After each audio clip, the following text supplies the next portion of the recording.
Thank you so much for having me. And actually, I didn't realize it was 40 years of the Dutch abortion law until you invited me.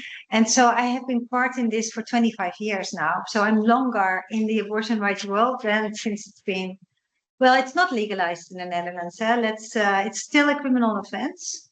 The new, I mean, it's a really misogynist law still. So we really have to work on that to get it away.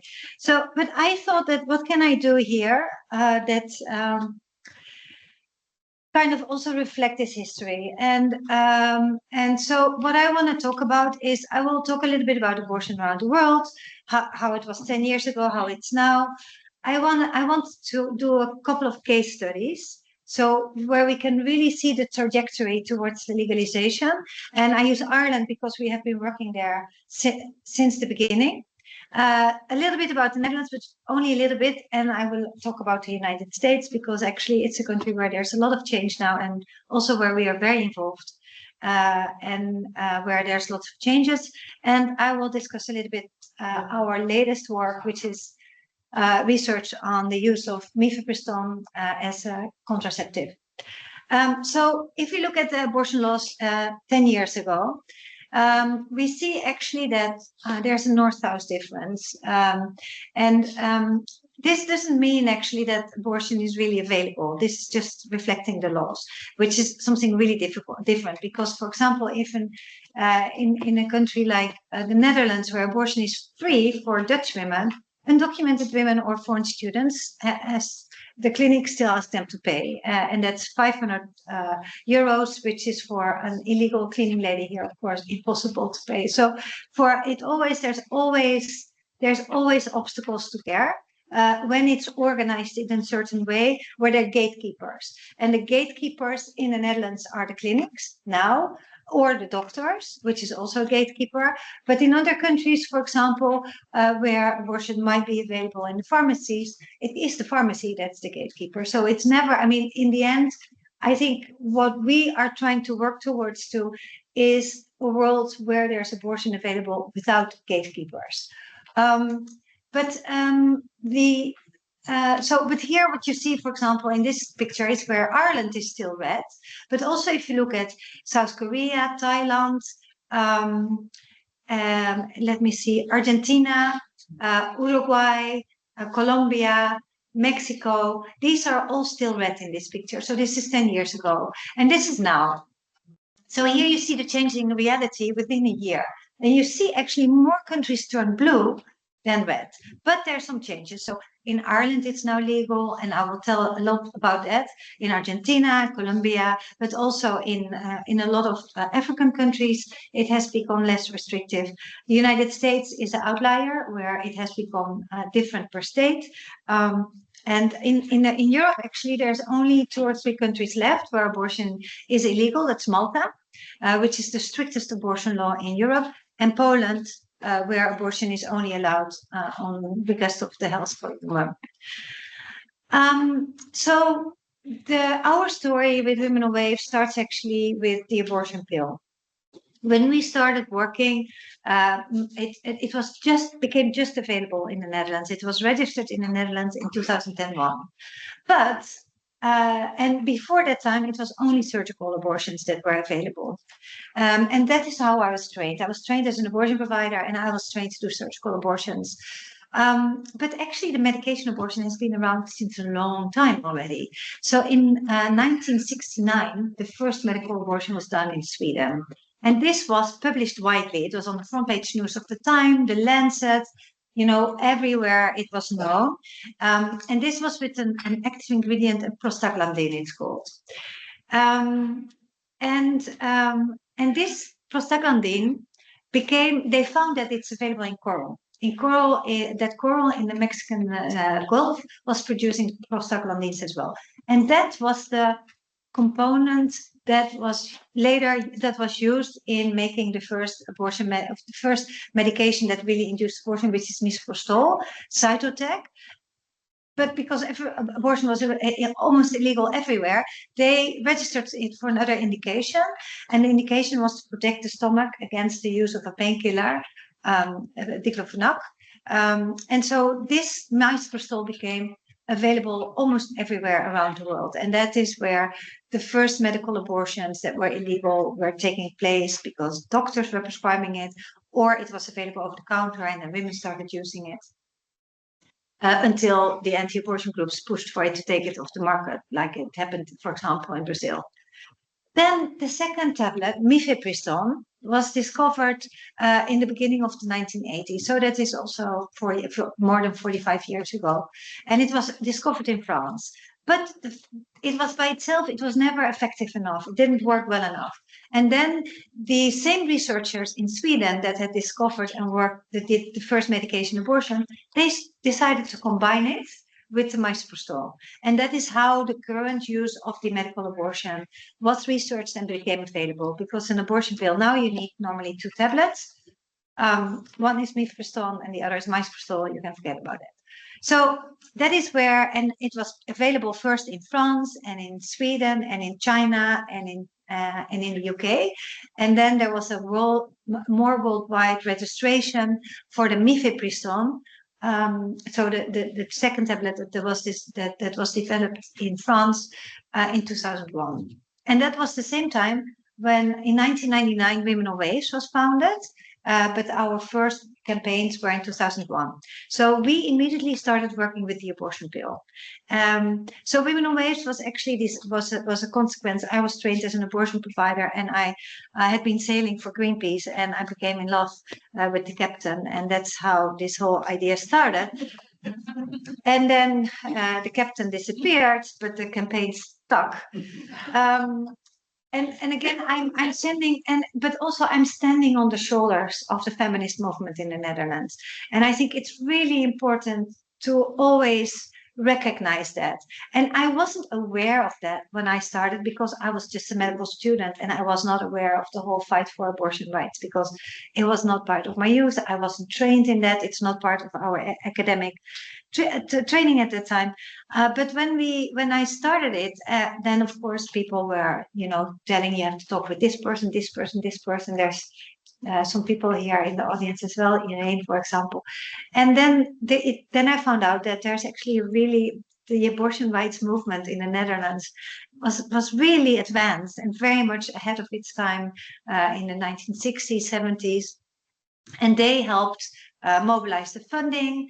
Marielle Sachs, I need to mention by name. She started the Women's Rights Fund, and she was able to mobilize 10 women that each put in 10,000 guilders, and we could then do the first campaign, which was in Ireland, and I will talk more about that.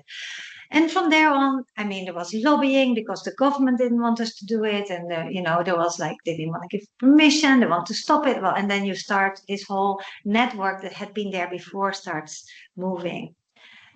So I am really grateful for having had this network in the Netherlands that has been so incredibly useful. Well, and then we did a lot of other broad campaigns. We did a lot of different kind of other works, safe abortion hotlines. We trained women's rights groups. We started up the first abortion hotlines in Latin America that led eventually to the Green Movement and acompañamientos where women's groups are supporting women to use abortion pills. Anyway, we worked around the world. And I will talk later a little bit about what we are now doing with our current work. So when the World Wide Web was actually founded around the same time as the abortion pill was discovered, the first time an email went out was also in 1889. So it's very interesting that these two things were instrumental in the access to abortion as we look at it now, at this moment. And after our first vote campaign in Ireland, we got a lot of emails from women around the world said, I need an abortion. Can you please, when is the vote going to be here? And that is how we started thinking about can we just send it by mail? Because it's just a couple of pills. So we set up the first telemedical abortion service in 2005. And that was actually earlier couldn't have been because the medication came from India. And in India, the generic version of the mifepristone only became available in 2004. And before the other abortion pills, they were really expensive and you couldn't get them anywhere. So India, the generic versions became really important also for the worldwide availability of medication abortion in Africa and Asia and all those places. And so while we were doing research, we are publishing, and this is just something to show you what the impact can be from one kind of service, where after we published our first research, the Daily Telegraph said women are risking their health using abortion websites. And then 10 years later, or not even 10 years later, it was abortion pills, everything you need to know, go to this website. So it was within 9 years that you can really see a shift in public opinion. Concerning how safe is it, can women use it themselves, etc. Now, then COVID and telemedical abortion became more acceptable. We had more publications, more organizations started publishing and researching it. But then COVID came, and of course, COVID was the catalyzer for telemedical abortion services because people were not supposed to travel, healthcare services were overwhelmed. Telemedicine in general became really the standard care, and the same happened with abortion care. And so this is an advice from the World Health Organization policy paper to say that women can do their own abortions till 12 weeks of pregnancy. And in 2022, also the guidelines where you say that telemedical services should be available as an alternative to in-person care. But also very important here that abortion has to be decriminalized. And that is still not the case in most countries, because actually there's only one country in the world where there's no abortion law, and that is Canada. And that is also why Women on Web was set up in Canada. All the other countries around the world, they still have a law. Usually it is also a criminal law or other really strict regulations that are controlling how women can get abortions, where they can get it, by whom they can get it, and etc. So if we look now at where telemedicine is allowed, so telemedicine is actually, it's really interesting because it's a no-touch abortion. So no ultrasounds to determine how long somebody is pregnant. It's just, you want a pill, I prescribe it, you can get it, or we send it to you. And there's just a questionnaire to make sure that whether people are eligible or not. So you ask them, how long were you pregnant? When was your last period? Don't you have any healthcare conditions? Blah, blah, blah. And that is considered safe by the World Health Organization. So basically it means that the safety profile of an abortion pill is so high that it should be available over the counter. It's safer than Viagra. It's safer than, for example, diclofenac or paracetamol that you can just buy in the supermarket. And it's definitely safer than giving birth. And giving birth, the risk in the Netherlands or in Europe, it's 1 in 25,000 women that die as the result of giving birth, and a medical abortion is less than 1.5 million. So these non-touch medical abortions are now allowed in these countries, the UK, also the United States. But the United States, it's a problem because it depends in which state. But the FDA, the drug regulating agency, allows for telemedicine. In Canada and France, in Ireland, Australia, New Zealand, and also in the Netherlands. And I'll talk a little bit about it as well. So what was the impact of the abortion pills actually on women's health? And here you can see the numbers, which were like before the abortion pills available, about 1 in 400 women were dying as a result of an unsafe abortion. And if you look then when, after the abortion pills became more widely available, it's about 1 in 25,000 women. So it has been an incredibly impact on maternal mortality. Really, really, and if you look at the illegal abortions, the impact has even been much higher. So I don't know the maternal mortality rates of this year. I couldn't find them anywhere. Now, I wanted to go back a little bit in the history. This is where we started, and this is a story of how a country comes to legalize abortion, and what are the players that play a role in that. And of course, I am enlarging our role. Because that's what you do when you're an activist. So I will say more or less, we did that, but we were just part of a really big network and puzzle of things that came into place. The first thing, of course, that we did was the boat. Sailing into controversy dismissed by some as a public relations stunt, the Dutch fishing vessel, the Aurora, docked in Dublin. Strapped to the upper deck, a cargo container, inside a fully equipped abortion clinic. Their plan to take women wanting abortions out to sea into international waters where organizers say they will operate under Dutch law. The women on the ship say they can't change women's lives or Irish laws with a 2-week stay, but they have succeeded in putting abortion back on the public agenda here. And that, they say, is what they intended to do all along. So this is very old, huh? It's 25 years long ago. And there are some people that were involved in that campaign here as well. So that helped a lot. Gemma is here and Irene and there's Gemma. Yeah. And Leontine. Yeah. I don't know if I'm missing somebody now that I don't see, but it's really nice. So, okay, that was in 2001. But what happened on the boat, which is very important, is it was an overall campaign. So we had workshops for doctors, for lawyers, for journalists, and also with the women's groups. But there were some conflicts happened. And so what they always said to us is no women in a right mind is going to come to a ship to have an abortion because, they can easily go to England. And that didn't happen. We had hundreds and hundreds and hundreds of calls when the ship was there.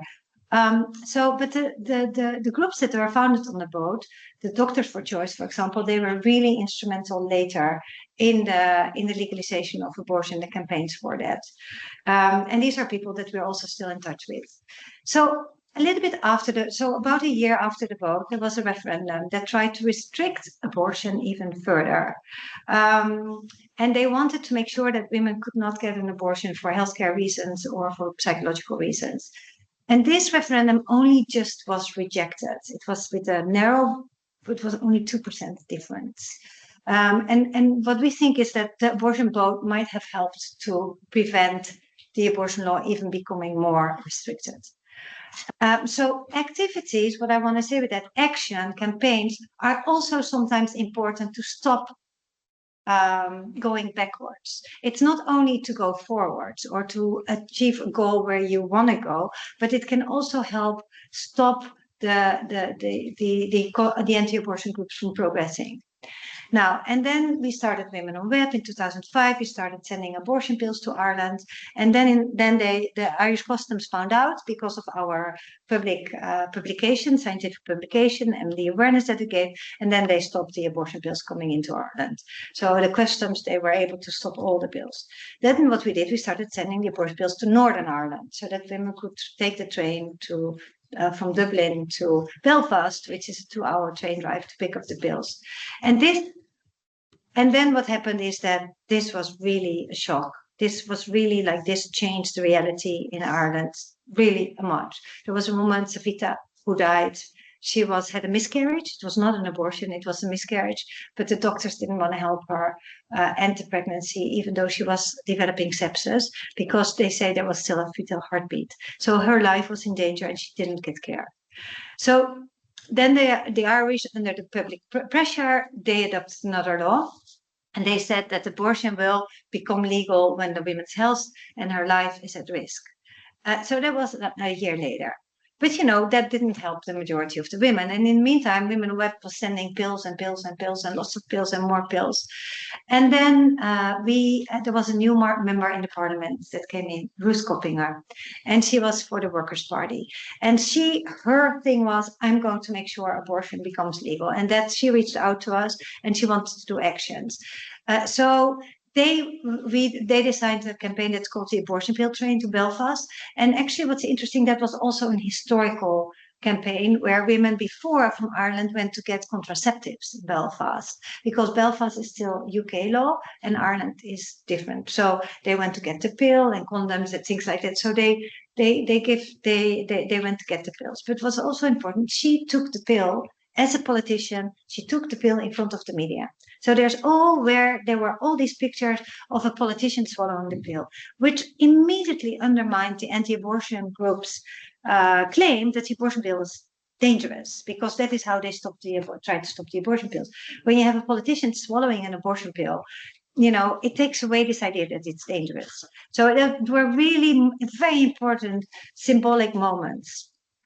Then she said, okay, I'm going to present a new bill to make sure that the 8th Amendment will be repealed. And the 8th Amendment was the constitutional code, it was a constitutional ban on abortion that had to be taken away in order to make it possible for Ireland to legalize abortion. Then we worked with her to do another campaign, which was the abortion law.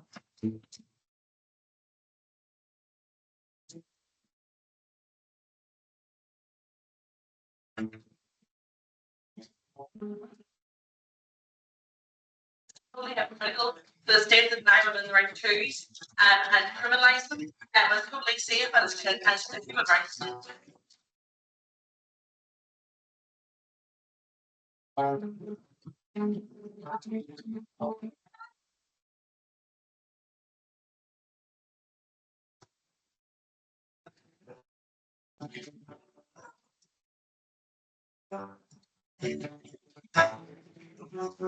You're not allowed to use pills to end your pregnancy. They have to travel a long way to have safe abortion.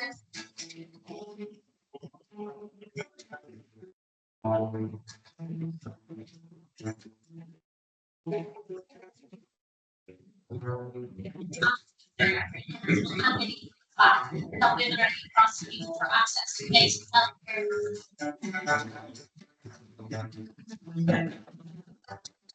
Yeah. So this was, of course, all everywhere in the press, and everybody was debating it, and more pills were going to be sent to Ireland.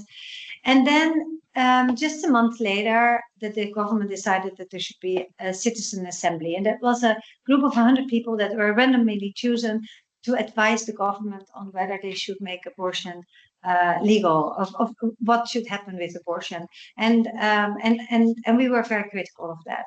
But actually, it was the most brilliant thing the government could do at that time, because they didn't have to take responsibility for legalizing it, but they gave a pathway out to make it available.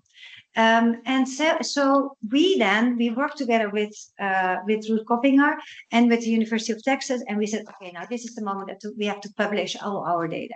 So we worked already before, we started working already on this before, but we made sure that the publication was out before the Citizen Assembly started. And so this was one of the first things that was discussed. It was ever in the paper how many women in Ireland are using abortion pills, because the thing that was always said, oh, but we don't have abortions here, women go to the UK.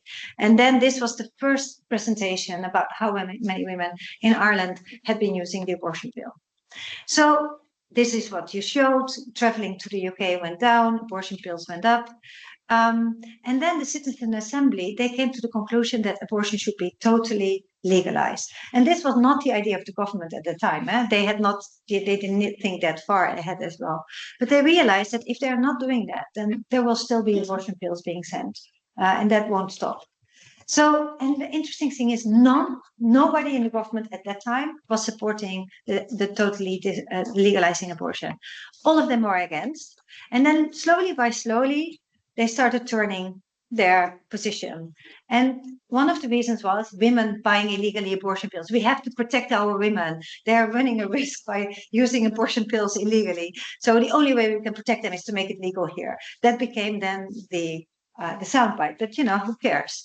So the first minister backed it up. Then the most conservative parties decided to change their position as well. And so the referendum was supported by all the political parties. And there was a huge mobilization. Everybody was mobilizing, going to doors, counting. But the abortion referendum passed with 66% for the yes vote. And so now abortion is legal. It can be done by general practitioners, which is very important, but because we know and they learned that if you keep it to the clinics, then women won't have access, and the clinics can be targeted for protests. When you implement it and you implement it in the basic healthcare system, that's the only way to make it available. But what Ireland did, which is really important, is they have a hotline that women can call, and they can say where they live, and they will tell you where is your provider, the GP that will provide the abortion pills, because not all the GPs are doing it. It's about 1/3 of the GPs. There's a group of 400 or 500 doctors that are now providing abortion pills, but there's 1,200 in the whole of Ireland, which has a population of 3.5 million. So they really organized it well. The problem is, of course, it's only abortion till 12 weeks that's legal, and not the second trimester. The second trimester, people still have to travel. And there's also still a waiting period, which is what they copied from the Netherlands, amongst other countries. But still, it's a much better situation than it was before. And now the groups are now pressuring and moving forwards to the second trimester. So this is the kind of emails that we got, which is kind of women that were really pro-life and then had a unwanted pregnancy and how it changed their lives and how it made it possible to get their lives back. Okay, so here very slowly Netherlands, and then I go very well. So we start. Of course, we were going with the boat. The government was constantly trying to stop us. We had to go through a lot of court cases to get the licenses we wanted. We even had one of the ministers even asked the prosecutors after our campaign in Spain, where they said we had violated the law. Anyway, it's been a long history. But we knew that the abortion pill is really important. That is where also in the Netherlands, the fact that you have to go to a clinic, there's like 13 to 18 clinics. People in Texel have to travel to Groningen to get an abortion pill. And you swallow the pill, you go home and you have your miscarriage at home. So why can't you just, use the pill wherever you want? So this was an opinion piece by Gunilla Kleiverda, and we really started working towards getting the abortion pill out of the hands of the abortion clinics. There's another reason the abortion clinics in the Netherlands are actually, many of them are counseling for surgical abortion. Fortunately, that changed a little bit more recently, but the Netherlands still has the lowest use of the abortion pill compared to all the countries around us. For example, in France, in Sweden, in Belgium, more than 80 to 90% of the women who need an abortion use the abortion pill. In the Netherlands, it's like 40%, 20 to 40%. Then we started a court case together with Clara Wichmann Institute because there was the Ministry of Health said no, the overtime pill cannot be done, which is something that's too complicated. I don't want to go in there. Anyway, so we started working with general practitioners. They were able to order the pills, give it to their patients. They wrote the first publication, how general practitioners can do the abortions. And then COVID came. We tried to also do we did a court case, and we said, now we want to send the pills as well. And then the problem was that the abortion clinic sided with the government and said, well, we don't see any problem. But this was a woman that had reached out to us. And we had 3 women that reached out to us that couldn't travel to the clinics. It was the first wave of the COVID pandemic, and they couldn't travel, or their daughter had an infection. They were not allowed to go, etc. And then the clinic said, "Oh, but we see no problem. We are open. People can come here." And so it was really sad that we lost that case. But it was interesting because after that, 2 months after that, the distributor of the abortion pill decided that they would deliver to the pharmacies. So from that moment on, the abortion pills were available in the pharmacies, and doctors could prescribe it, and women could go to the pharmacy to get the prescription. Not all the pharmacies were carrying it, but for example, the Benelux pharmacies here now, all the Benelux pharmacies will have it. And that is one of the biggest change now. So then, in order to prove that there was an obstacle to care in the Netherlands, which we knew, but we needed to do the research. So we published research about, the problems of access to abortion care here. And if you think about it, it's normal, right? If you have 13 clinics that are all in the city center, people that are living in urban areas, if for them they had to travel 2-3 hours, there was no clinic in Zeeland at that moment.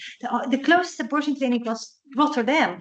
If you're a young girl and you have never even left your hometown, that's far away. And so, or you have school or childcare or all these things. You can understand why it's really difficult, but also shame. It's stigmatizing to have to go to an abortion clinic.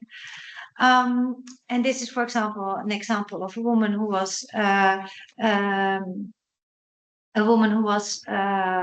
foreign student. She had to pay €656. She was studying here, a girl from Africa.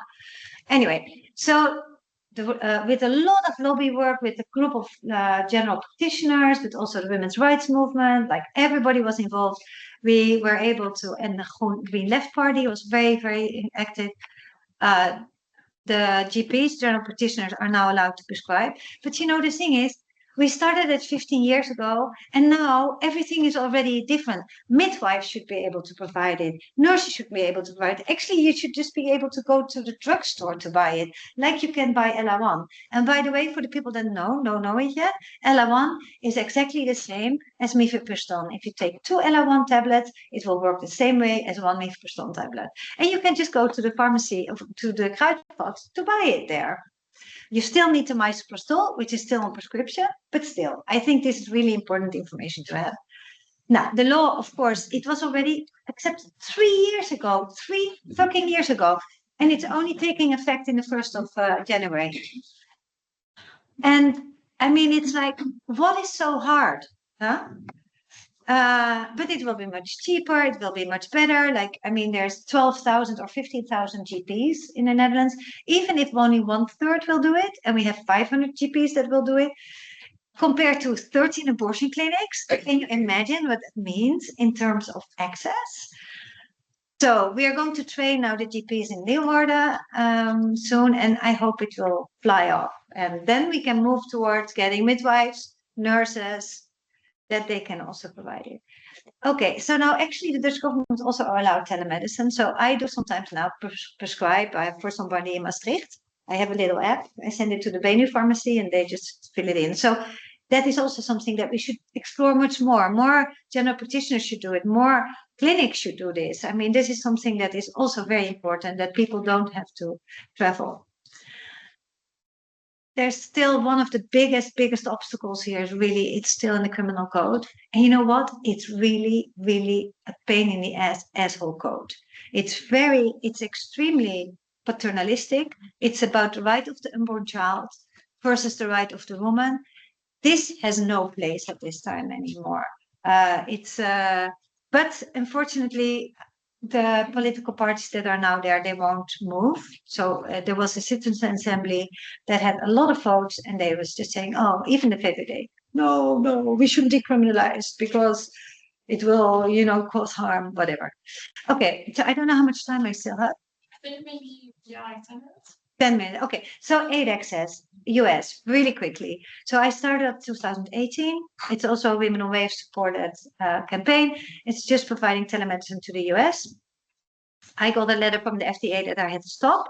This letter was signed by, I think 120 members of Congress. This was in 2019. Then I sued back. I sued the FDA for stopping me providing constitutional care to women, but then the FDA approved the telemedical services. So then I started working with a lot of US doctors that started prescribing the abortion pills to the state where it was allowed, like California, New York, etc. Then Texas banned abortion. Only after 6 weeks it was allowed. Then, of course, I got so many requests. I was prescribing for women in Texas, so it flew up because there was no alternative anymore than telemedical abortions. Pregnant women tried to get to avoid the ticket by carpooling while she was pregnant, and they gave her a ticket, and then she said, "No, but I'm 2 people, I'm pregnant." And then actually this ticket was dismissed by the courts. So the personhood of the fetus was the result of the restriction of abortion access in Texas. Even the climate change, the infant climate death is rising in Texas. There's much more infants that are now dying than before the ban. Maternal mortality rates are rising in Texas now. And the one in the middle is actually that is COVID. So there is an increase also in COVID. But if you see, this one is before COVID and this is now. And it's really much higher. Now then, the constitutional right to abortion in the US, there was a constitutional right to abortion that ended in 2022. 20 states banned abortion totally. I started working with only US providers that were living in states that had adopted laws that would protect them against criminal prosecution from the other states. So there was New York, California, Washington State. All these providers are living there, and they're now prescribing all the medication abortions for the women in Texas, also in Louisiana, Florida, and name it. And then the Supreme Court, there was a case that tried to ban mifepristone and take mifepristone off the market. They failed, but they left open the possibility to still do it. And we did a little new campaign in front of the Supreme Court when it was heard.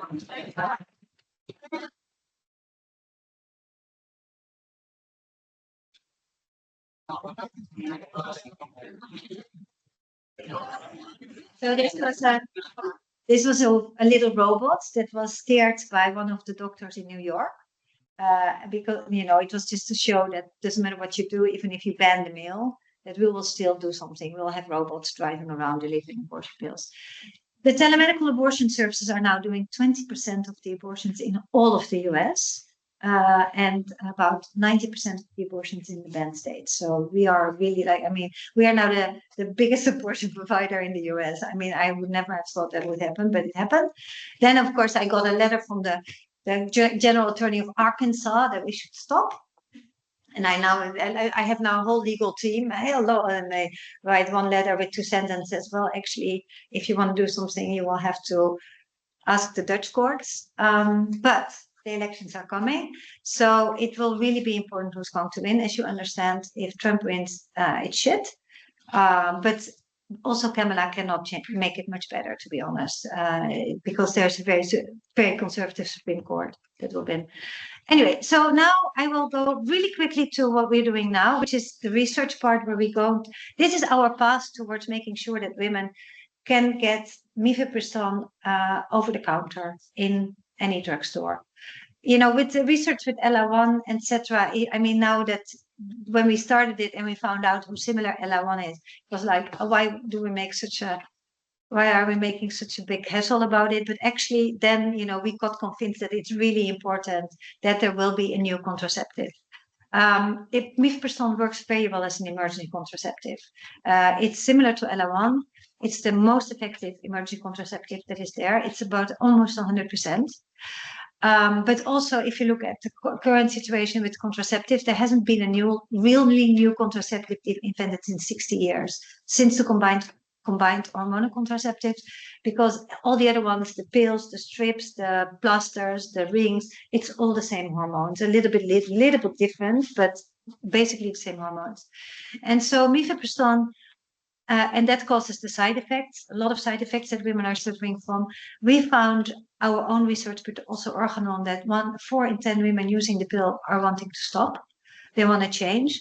So if you look at the risk of all the different contraceptives, the pill, of course, has a 3 times higher risk of thrombosis. It has a higher risk of breast cancer. It has a higher risk of suicide and depression.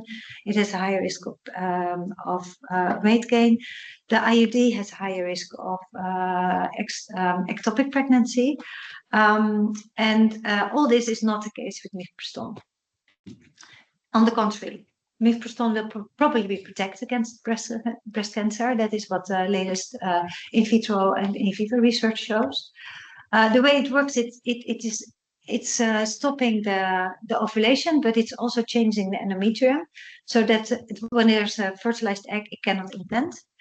And once a weekly, 50 milligrams will be able to use it also on demand, because it works as a morning after pill. So if you have a lot of sex, then you use it once a week. If you have once in a while sex, you can use it as a morning after pill. And there you can also use it as once a month, 200 micrograms. There's some studies in India that looked at that. And here you can see the difference in side effects, where the mifepristone group had a side effect of 82%. No side effects of 82% combined with 50% of the combined oral contraceptive. And the only change was the changing in the menstruation pattern. So women don't menstruate anymore when they use mifepristone. Now, the study is called Women and More. We are going to do it in the Netherlands. We are about to apply for medical ethical for approval. But we already started in Moldova a year ago. There's more than 450 participants so far. The first results are really, really incredibly. We have one pregnancy, but it was somebody that already was pregnant before she started the pills. For the rest, there's nobody that got pregnant. The first 17 to 25 people already had finished the first year, because they have to use it 1 year. This you can see, these are the side effects. Is it? No. Okay, so This is the blood loss, where you see that most people don't menstruate anymore. It's 87% have no period at all. And then the side effects are here. You see there's 5% of the people that are reporting side effects, of whom 2% headache and 2% hot flushes. And then a little bit of nausea, a little bit, almost no mood swing. And that is really, for us, it's beyond what we had expected, to be honest. It's really, really interesting. Also safety, there's no safety concerns so far. Liver functions remain within the predicted normal. Also the endometrium, there's no signs of any malignancy or anything. We knew all that. I mean, mifepristone has been around for 45 years, right? But you have to prove it and prove it again before you can get it registered on the market. So I hope that is where we will go. I'm slightly pregnant, but then I don't and it's not getting worse. And that this doesn't happen anymore, where you can more easily get Viagra than you can get a life-saving drug like mifepristone, which is RU486. Okay, that's it. Bye.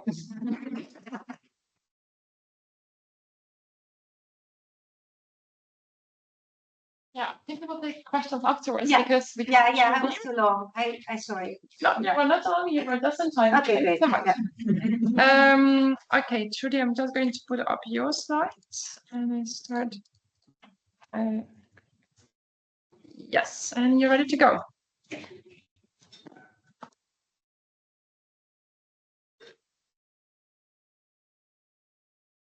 I'm using my own notes, so I'm installing this for a sec. Why is it so slow now? Well, I highly admire Rebecca for everything she does and the way she does it. And on the net, you can find a movie and documentary. It's called Puzzle. And I'm not sure what you think about it, but I love it. There's this man, I think it's in Poland, and he's holding a stick with a dead pigeon on it, and that should symbolize a fetus. And and then you're cutting your bread loose and you're bowing for this man. And I love that scene in particular. It's really great. I recommend the movie. I would like to add something to, sorry, I need to do something here. I did prepare this. Well, I'm going to do it. Okay, I would like to add something to the story. And what I would like to add is that abortion really is a man's word. It's not a word introduced by women. It's a late 19th century word, and it always has been introduced to oppress women, to take away their rights.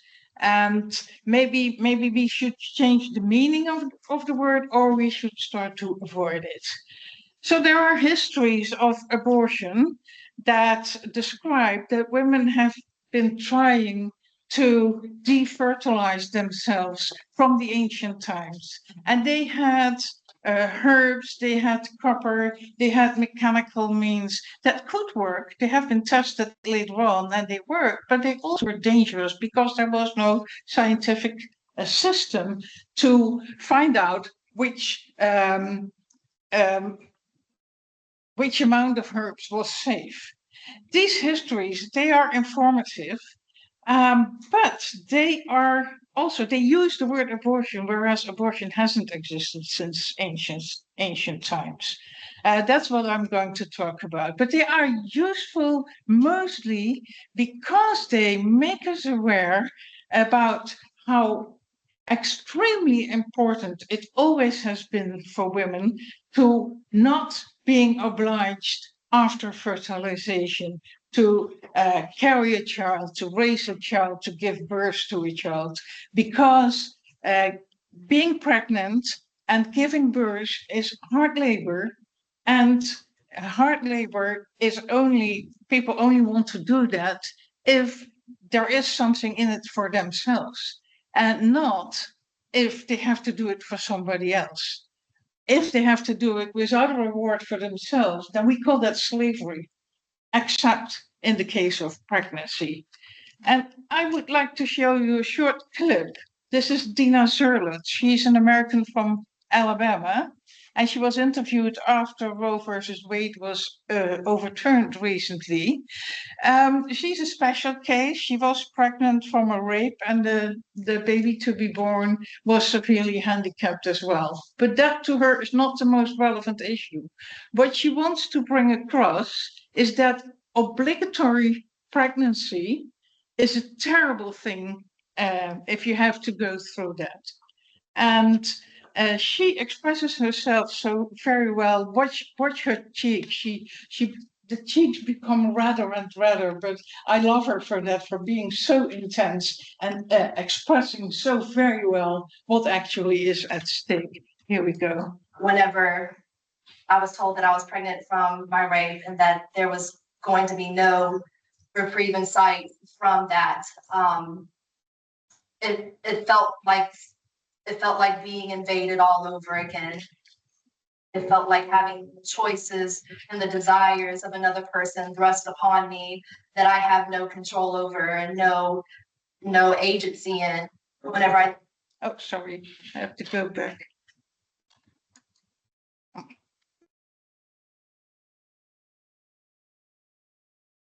Can you help? Yes, it was the one before. So it was this one. Yeah, the second one. Yeah. whenever it felt like having choices and the desires of another person thrust upon me that I have no control over and no agency. Whenever I'm too quick. Ow. Whenever I think about another woman having to, it makes me grieve for her the same way that I've grieved for myself and the 17-year-old me. The thing that upsets me most about this bill is the way it almost commodifies women. It looks at us like we're incubators, we're vessels, we're an assembly line for children, and does nothing to address the actual reality of our circumstances or our lives. Individually, we all come from different paths, and the reasons why people would seek an abortion they're all significant. They're all something to be treated with empathy and kindness and dignity, and I don't see that happening now. So I admire her a lot for that. And 2 years after I found this clip, I saw that she sent a tweet mentioning Rebecca. Our only hope is Rebecca. She said that in a tweet. Why isn't this okay? Yeah, next. Okay. Yeah. When we are talking about ending unwanted pregnancy, the discussion mostly is about what happens to the unborn, and hardly ever about what happens to the woman. Whereas ages ago, for instance, in the work of Dante Alighieri, there was a difference being made between the word life in two meanings. And the unborn to him was a living substance, and only later on they become a human being that lives and perceives and is aware of itself, Dante said.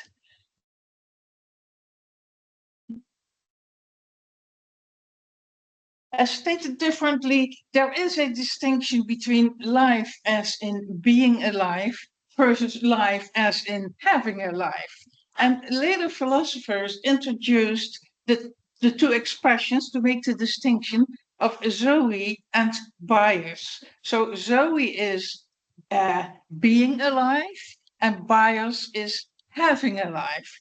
And in Zoe may be words of protection as well, as most people think, because we also want to protect plants and fungi, etc. But when we have to choose, we always let bios prevail, except in case of in case of unwanted pregnancies.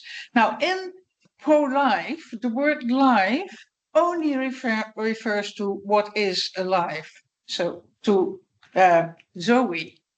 For women having a life, it's a pro-force movement.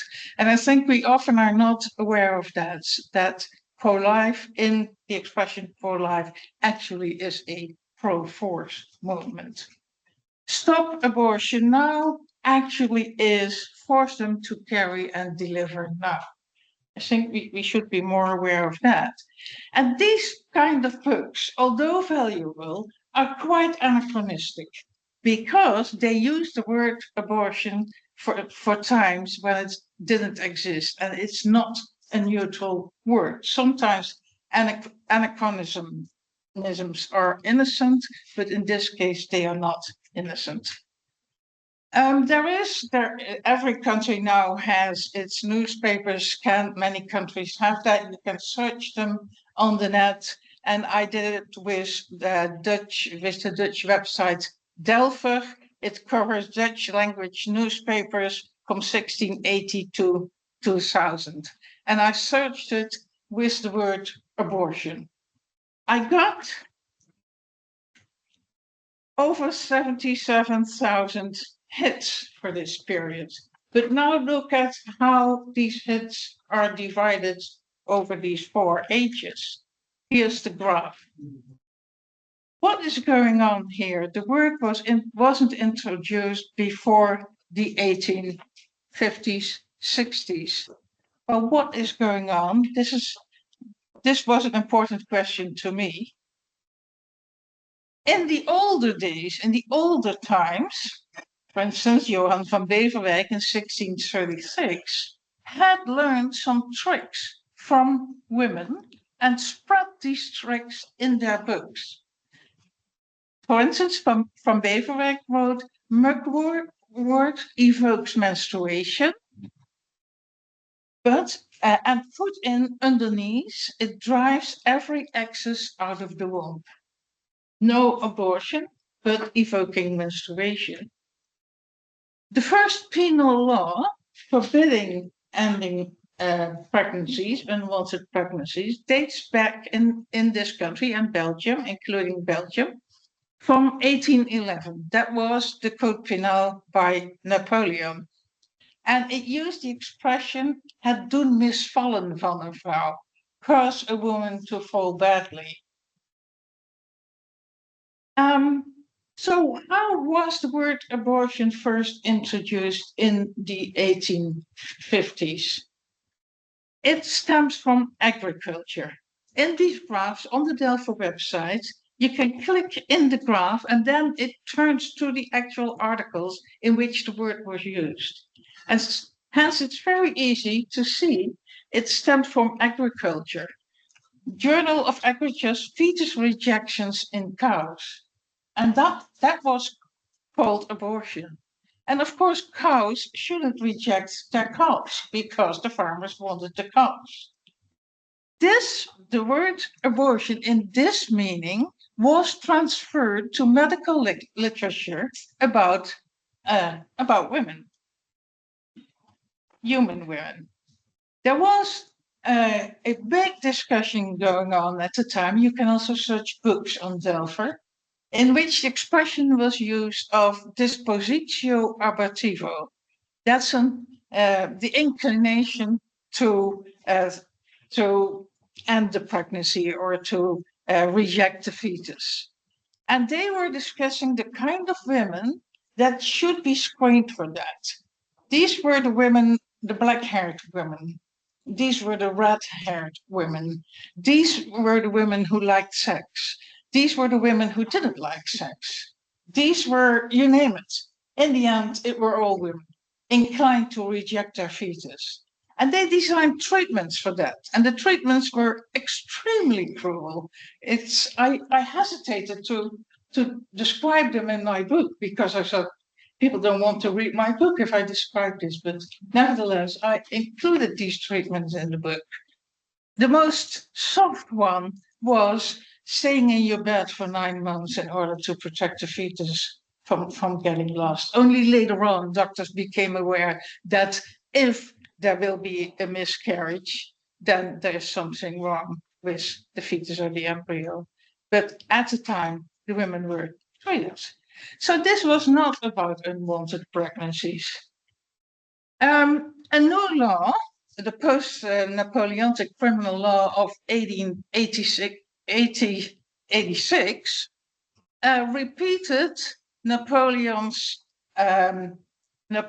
penal law. It was forbidden to help a woman with an unwanted pregnancy, and this new law introduced extra severe punishments for doctors and midwives helping the women.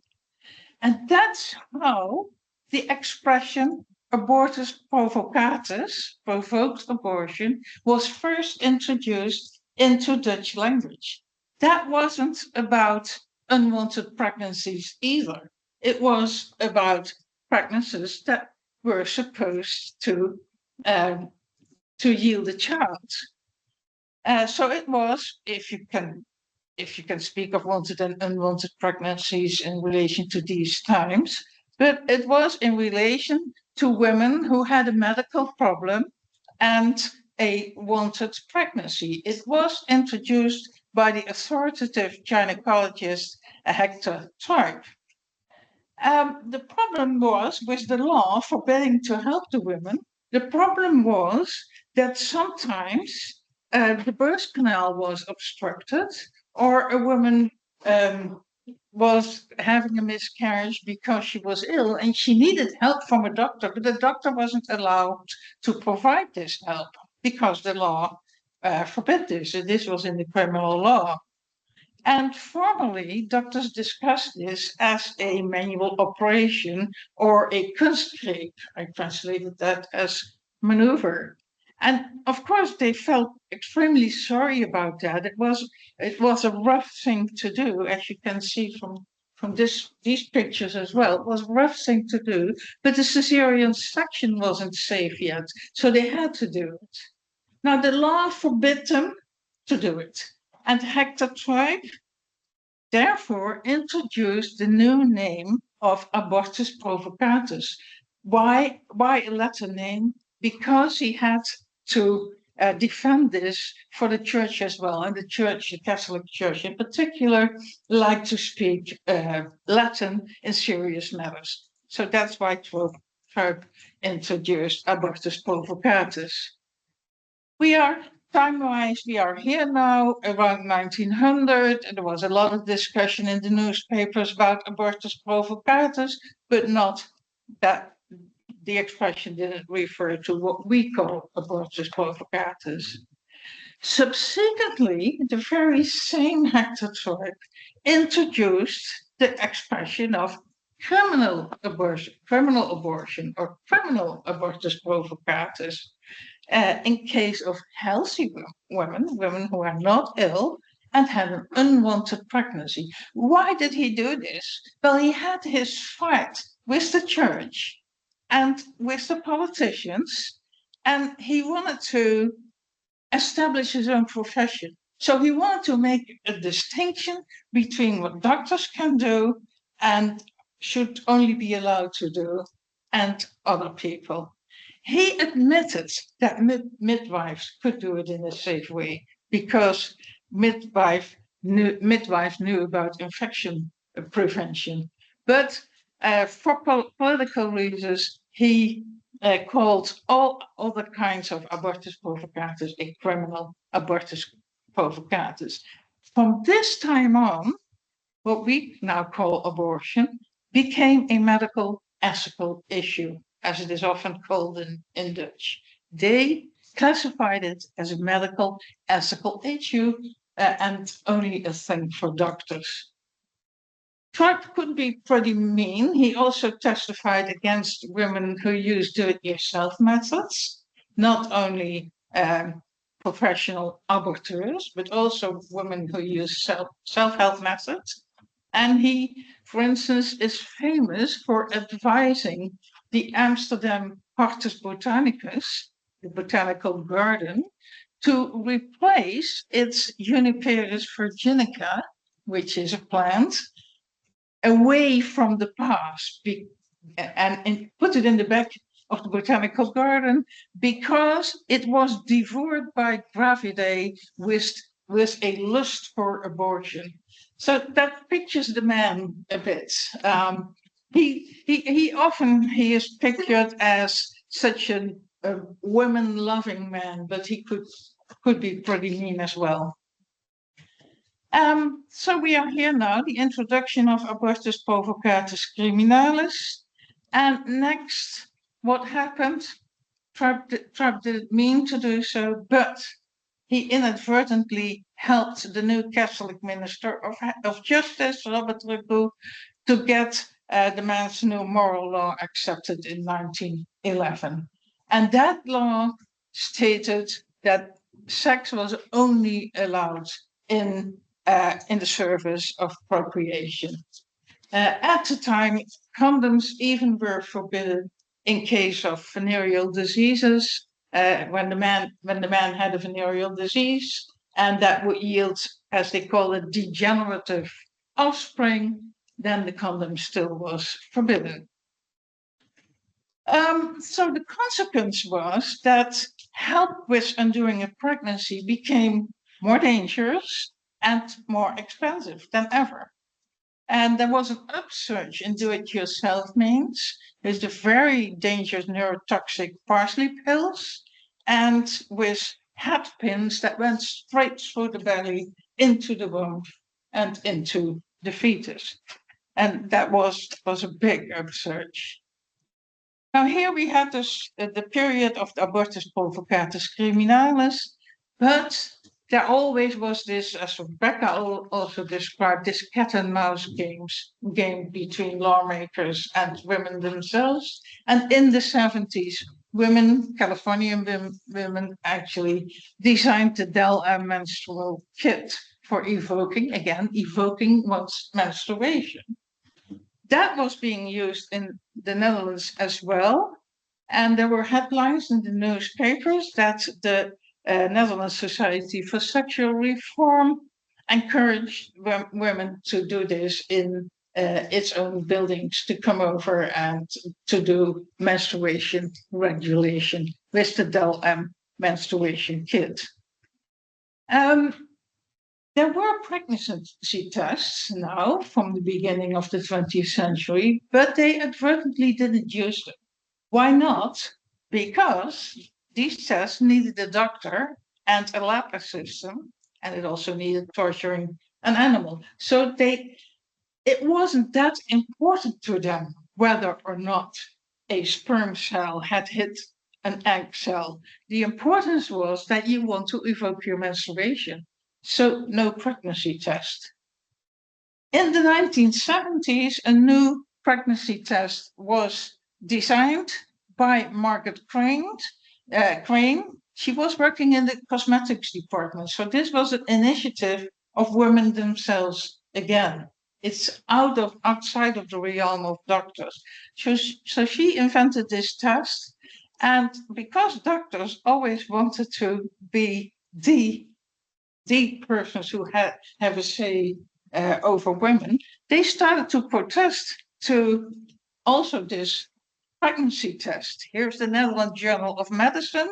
It's not a new method, but just a way to sideline the physician. The most important motive to buy such a set is the urge to hide sexual problems for the doctor. And another article said it's plausible to assume that the predictor pregnancy test mainly finds its way to a group of women who are in a state of mental and or emotional instability, in whose hands the predictor is a great danger. And this was international. This is a recent article about the predictor test saying that in many countries doctors worried about it and didn't wanted to get into the hands of women themselves. And the cat and mouse game, of course, continued. Women in Brazil, they discovered themselves that there was misoprostol in cytotec, or they discovered that the side effects, the leaflets coming with cytotec warned them, don't use it if you're pregnant. And those Brazilian women knew, well, we can use it if we're pregnant and we don't want to. And in Brazil, it was noticed that suddenly the number of women with severely damaged, with severe damage in hospitals declined suddenly. And once the authorities discovered what the relation with cytotec was, then it made sure cytotec was no longer available, and the numbers of women with severe problems raised again.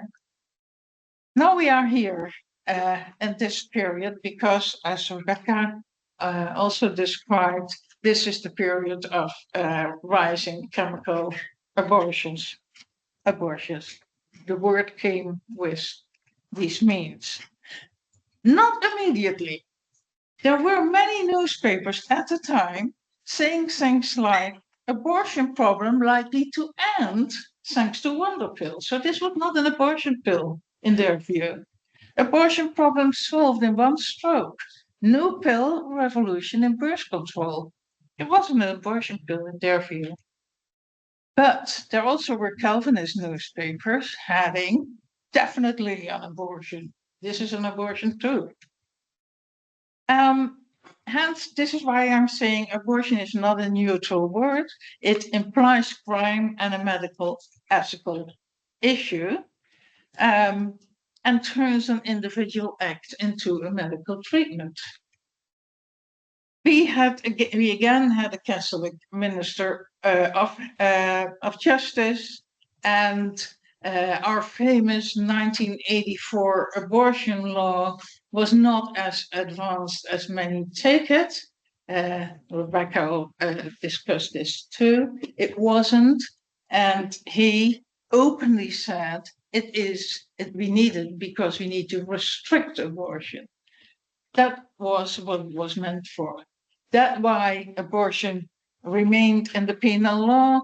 That's why it only was allowed in special clinics, only after severe conversation with the woman about her morality, with a 5 days delay, etc., etc. And some newspapers knew what was going to happen. Here's a headline: "New bill will make mini abortion impossible, an end to evoking menstruation." In the meantime, Etienne Beaulieu, the photo is at age 96, he's 96 now, so this is a wrong headline by me. He invented mifepristone, and he tried to introduce the word contraceptive, not abortion pill, contraceptive, pill against pregnancy. And some also dubbed it overdue pill, arguing also it should be an over-the-counter drug.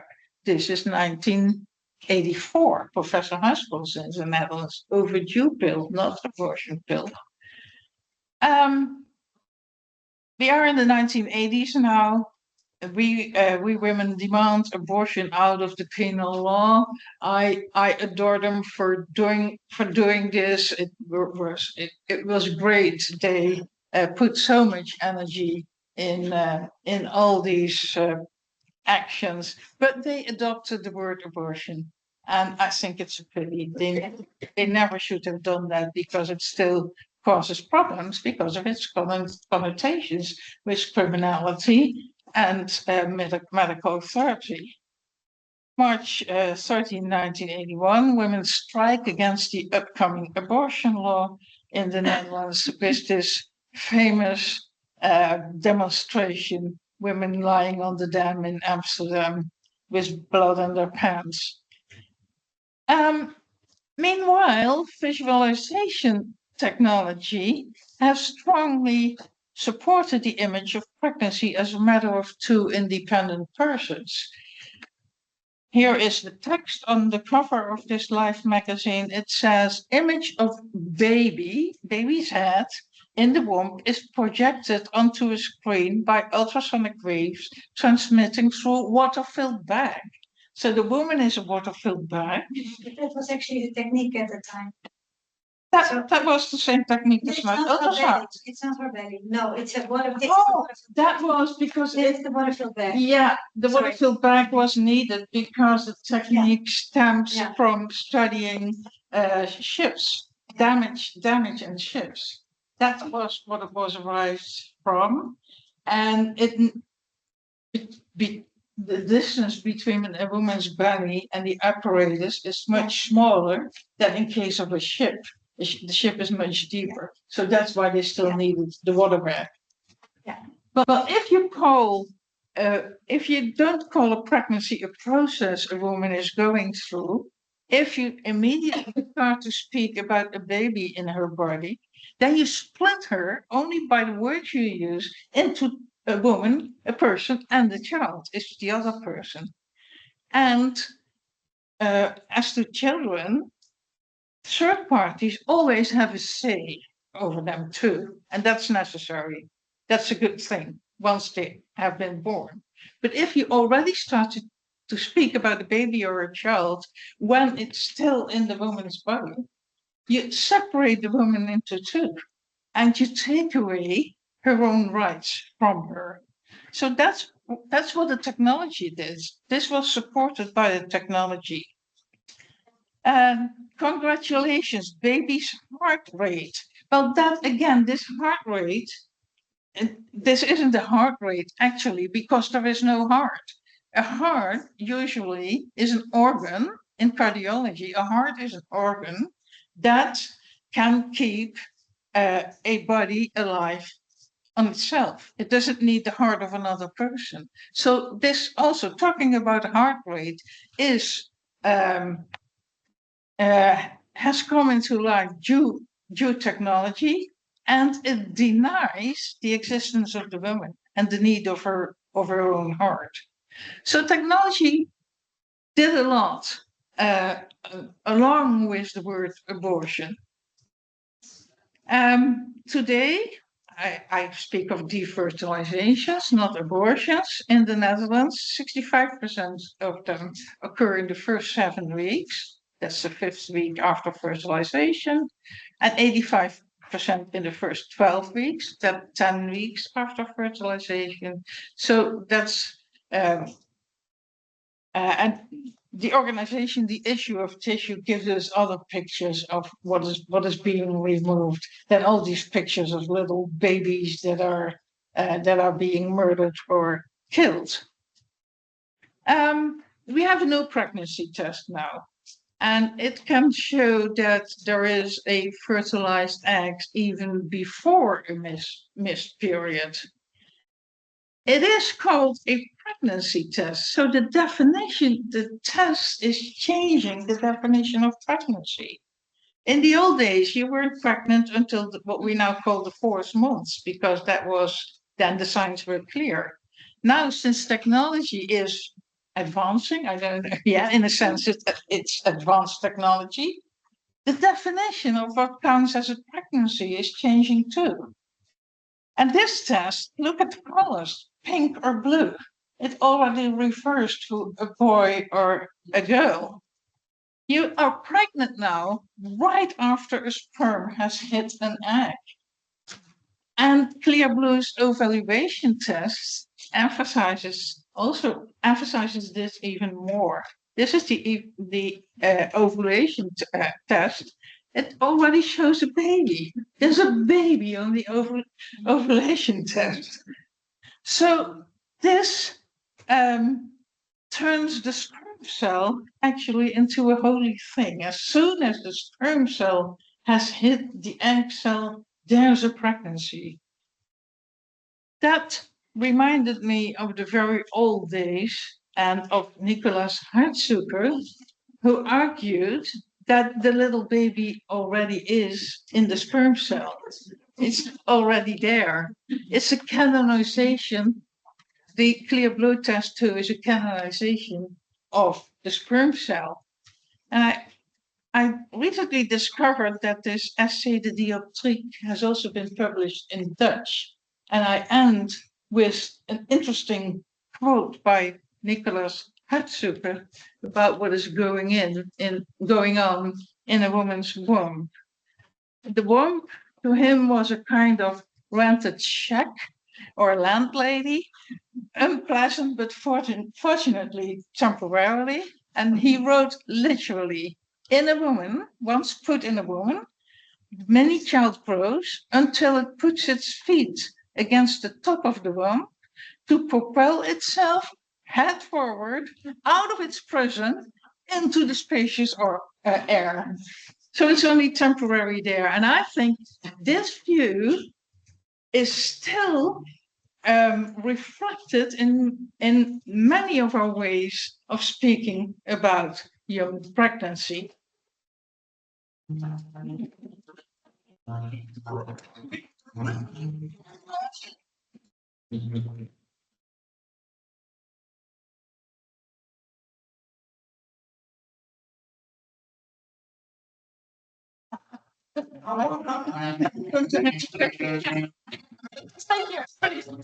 Yeah.